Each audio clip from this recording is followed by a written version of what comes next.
Ulisikia radio? Ulisikia radio. Kono vipi?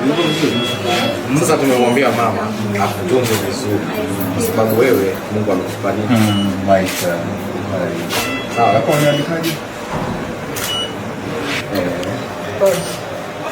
Tunakuwa kwanza.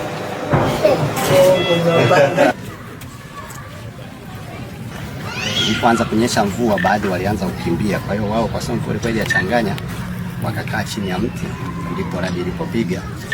Walikuwepo watano, wawili wakapata majeruhi, watatu wakafariki.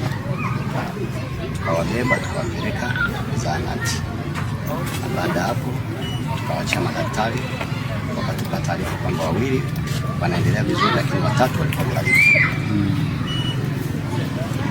Ndio taarifa fupi ya kilichotokea.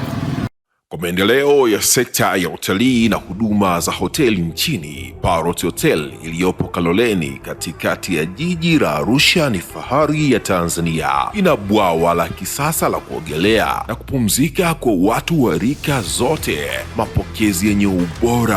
Hapa utapata kahawa safi na vinywaji baridi vya kila aina, lifti za kisasa za kupeleka kwenye floor 13 zenye vyumba zaidi ya 100, vyumba vya kulala vyenye mazingira salama na tulivu, vyenye joto la upendo na baridi ya starehe, kumbi za mikutano zenye vifaa vya kisasa, mazungumzo ya kitaifa na kimataifa, sehemu nadhifu ya chakula yenye kuleta hamu, vyakula vyenye viwango vya ubora wa afya. Baada ya uchovu wa kutwa nzima, kuna baa ya kipekee kwa jioni yako ya kukumbukwa. Karibu Parrot Hotel kuonja ladha mpya ya maisha.